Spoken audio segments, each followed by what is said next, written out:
வேதம் சொல்லுது, ஜெபிக்கிறவன் அவருக்கு பிரியமானவன். ஜெபம் இருக்கா?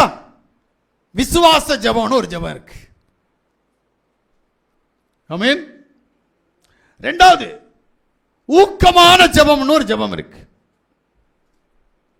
மூணாவது கருத்தான ஜெபம்னு ஒரு ஜெபம் இருக்கு. இதுக்கு இடையில எலியாவின் ஜெபம்னு ஒரு ஜெபம் இருக்கு.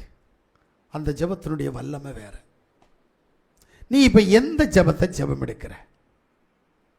மனங்கசந்த ஒரு ஜெபம்னு ஒன்று இருக்கு. ஆமென். நல்லா புரிஞ்சுடுங்க. இப்ப 2 நாளாகமம் 7:14 வாசிருங்க. என் நாமம் தரிக்கப்பட்ட என் ஜனங்கள் தங்களை தாழ்த்தி ஜெபம் பண்ணி என் முகத்தை தேடி தங்கள் பொல்லாத வழிகளை விட்டு திரும்பினால் அப்பொழுது பரலோகத்தில் இருக்கிற நான் கேட்டு அவர்கள் பாவத்தை மன்னித்து அவர்கள் தேசத்துக்கு சேமத்தை கொடுப்பேன். இங்க தானே சிக்கலை வச்சுட்டாரு. அவருடைய குழந்தைகளுக்கு, அவருடைய குடும்பத்தாருக்கு, அவருடைய பிள்ளைகளுக்கு ஒரு சட்டம் வச்சிருக்கிறார். என்ன? ஜெபம் பண்ணா மட்டும் போதாது. ஜெபத்தை நான் இப்படி பிரிச்சிருக்கிறேன். ஆனா இந்த பிரிவுகளுக்குள்ள கடந்து வந்தாலும் உன் ஜெபத்தை நான் கேட்க மாட்டேன். ஏன்? நீ மனம் திரும்பல. மனம் திரும்பாதவனுடைய ஜெபத்தை நான் கேட்பதில்லை. நீ மனம் திரும்பினால் உனக்கு சேமம், சௌக்கியம், ஆரோக்கியம் கிடைக்க உன் பாவத்தை மன்னிப்பேன். எப்படி? நான் என்ன பாவம் செஞ்சேன்னு கடவுள்கிட்டே கேட்பேன். ஆண்டவரே, நான் இன்றைக்கு பாவமே செய்யவில்லை. ஒரு காரியம். ரெண்டாவது, நான் இன்னைக்கு பாவமே செய்யலையப்பா, சந்தோஷம். இன்னைக்கு ஒரு பொய்யும் சொல்லலை, ஒரு களவு காணலை. பட்டியல் போடுவோம் பாருங்க. இவன் கடவுளை பொய்யனாக்க பார்க்குறான். வேதம் சொல்லுது, நீ பாவி. தன்னை பாவி என்று சொல்லாதவன் தன்னைத்தானே வஞ்சிக்கிறான். ஆனால் இவன் சொல்லுவான், நான் பாவம் செய்யலை. அவங்களாம் நினைக்கிற நினைப்பு இப்படி, நான் பாவம் செய்யலை. அப்போ வேதவசனத்தை பொய்யாக்கணும்னு சொல்லிட்டு மனக்கோட்டை போட்டுட்டேன். தேவ சித்தம் இன்னதுன்னு இன்னைக்கு வரைக்கும் பைபிள் தெரியுமான்னு கேட்குறேன். பைபிளை எத்தனை தடவை படிச்சிருக்கிற? பைபிளுடைய ஆழம் என்ன? பைபிளுடைய நிலைப்பாடு என்ன? நான் தான் சொல்கிறேனே, எழுத்துக்கொள்ளும் எழுத்துக்கொள்ளும் எழுத்துக்கொள்ளும் ஆவி உயிர்ப்பிக்கும் ஆவி உயிர்ப்பிக்கும் சொல்கிறேனே, கேட்க மாட்டேங்கிற. ஏன்? அந்த புத்தி இல்லை. ஆசாரியனுக்கு கீழ்ப்படியணுன்ற புத்தி வரல, வேதத்துக்கு கீழ்ப்படியணுன்ற புத்தி வரல. நான் தான் உன்னை வந்தானாக்கி விட்டுருவாரு. நீ நம்புறது உன்னை கையை விட்டு போயிடும், பார்த்துக்கோ. எதை நம்புறியோ அது உன் கையை விட்டு போகும். ஆமென். நேற்று தினத்தில் ஒரு செய்தி கேட்டேன். தன்னுடைய பிள்ளைகளை தன்வசப்படுத்தி விட்டு புருஷனை தள்ளிவிட்ட ஒரு சகோதரியினுடைய கதை. ஒரு அம்மா ஒப்பாரி வைக்கிறாங்க. நான் கஷ்டப்பட்டு பொத்தேன், 10 மாதம் வயிற்றுல வச்சிருந்து பெற்றேன். இன்னைக்கு என் பிள்ளை என்னை விட்டுட்டு அவன் கூட போயிடுச்சு. எவன் கூட? புருஷன் கூட போயிடுச்சான். நில பார்த்தியா? ஏன்னா பிள்ளைகள் இருக்கிறனே நீ ஆடின ஆட்டம் என்ன தெரியுமா? அந்த ஆட்டத்துக்கு தக்க பலன் தேவன் மாற்றிடுவார். எங்க காத்தலையும் இல்லைங்க. வாழ்க்கை சக்கரத்தை மாற்றி அமைக்கிறது தேவன். நான் அப்போ தான் புரிஞ்சுக்கிட்டேன். அந்த வார்த்தை என் காதில் கேட்ட நேரம் நான் புரிஞ்சுக்கிட்டேன். என்னை, நான் தேவ சமூகத்திற்கு விரோதமாக கடந்து போகிற போது என்னை எப்படி மாற்றுவார், என் வாழ்க்கை சக்கரம் எப்படி மாறும் நான் உணர்கிறேன். உன்னுடைய வாழ்க்கையில் இருக்காது. நீ நம்புறது உன்னை கையை விட்டு போன பிறகுதான் தெரியும். ஐயோ, போதகரின் வார்த்தைக்கு மதிப்பு கொடுக்கலையே, போதகரின் வார்த்தைக்கு கீழ்ப்படியிலையே. எப்ப? நீ நம்புறது உன்னை விட்டு போன பிறகு. இப்ப கேட்டு கீழ்ப்படி, இப்ப சரண்டர் ஆகு. நான் ஒன்றுமில்லை என்று ஒப்புக்கொடு. இப்ப செய்ய வேண்டிய வேலையை 4 வருஷம் கழிஞ்சு செஞ்சு பலம் இல்லை. அல்லேலூயா. அதனால தான் வேதம் சொல்லுது, இப்ப ஜெபித்து கீழ்ப்படி, மனம் திரும்பு. கீழ்ப்படிஞ்சாதான் மனம் திரும்ப முடியும். கீழ்ப்படிதல் இல்லைன்னா மனம் திரும்ப முடியாது. எந்த சத்தம் என் இருதயத்தை கூத்துகிறது, எந்த சத்தம் என்னுடைய காதுகள் வழியாக என்னுடைய உள்ளத்தில் கடந்து வருகிறதோ அந்த சத்தத்துக்கு தன்னை அர்ப்பணிக்க வேண்டும். இரண்டாவது ஒரு காரியம், 2 கொரிந்தியருடைய புஸ்தகம் 5வது அதிகாரம் 8-11 வரைக்கும் வாசிங்க. நாம் தைரியமாகவே இருந்து இந்த தேகத்தை விட்டு குடிபோகவும் யாவாவிடத்தில் குடியிருக்கவும் அதிகமாய் விரும்புகிறோம். அது நிமித்தமே நாம் சரீரத்தில் குடியிருந்தாலும் குடியிராமற் போனாலும் அவருக்கு பிரியமானவர்களாய் இருக்க நாடுகிறோம்.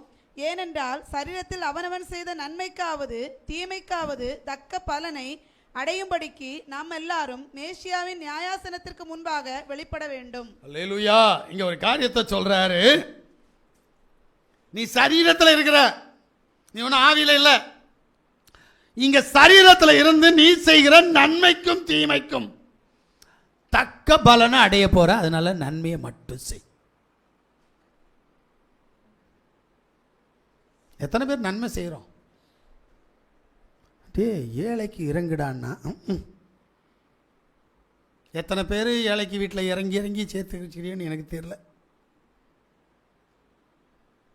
ஏன்?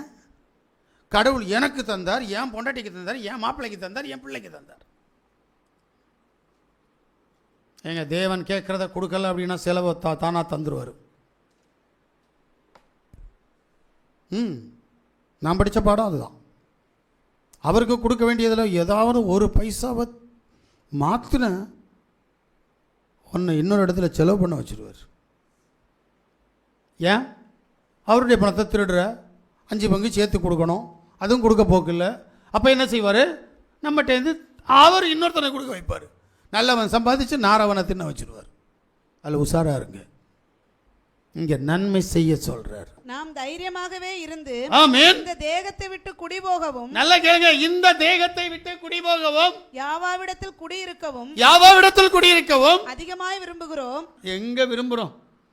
இந்த உலகத்தில் இருக்க தான் விரும்புகிறோம். உலகத்துக்குரியவைகளை சாப்பிட்டுட்டு உலகத்துக்குரியவைகளோடு கூட வாழ தானே விரும்புகிறோம். யாராவது போகிறதுக்கு விரும்புகிறோம் இருக்கானா? என் மாப்பிள்ளையை விட்டுட்டு, என் பொண்டாட்டியை விட்டுட்டு, என் பிள்ளையை விட்டுட்டு, எங்கள் அம்மையை விட்டுட்டு, எங்கள் அப்பனை விட்டுட்டு, என் சொத்தை விட்டுட்டு, என் சுகத்தை விட்டுட்டு, என் மாம்ச இச்சையை விட்டுட்டு நான் எங்கேயா போகிறது?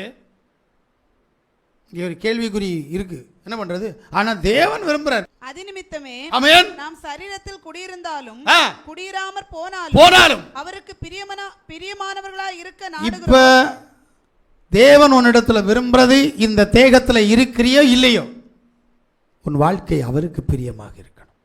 முடியுமா? அப்ப அது எப்ப அப்படின்னா, இந்த தேகத்தில் இருக்கிற போதே நீ எல்லாத்தையும் செஞ்சு முடிக்கணும். ஆமென். இந்த தேகத்தில் இருக்கிற போதே நீ என்ன செய்யணும்? நன்மைகளை செய்யணும். வாசிக்க முடியுமா? ஏனென்றால் ஆமென், சரீரத்தில் அவனவன் செய்த நன்மைக்காவது தீமைக்காவது தக்க பலனை அடையும்படிக்கு ஆமென் நாம் எல்லாரும் மேசியாவின் நியாயாசனத்திற்கு முன்பாக வெளிப்பட வேண்டும். அப்ப நான் கள்ளு குடிச்சேன்னா கள்ளு குடிச்சதுக்குரிய தண்டனை அனுபவிக்கணும்ல, இல்லையா? நான் குடிக்கிறேன், குடிச்சா குடிக்குரிய தண்டனை அனுபவிக்கணும். ஆனா அதில் ஒரு விளக்கம் சொல்லுவாங்க. இயேசுநாதர் குடிக்கலையா? அவரும் குடிச்சாருல்ல. அவர் என்ன குடிச்சாரு? நீ என்ன குடிக்கிற? நீ போத வஸ்துவை குடிக்கிற, அவர் திராட்சரசம் குடிச்சார்.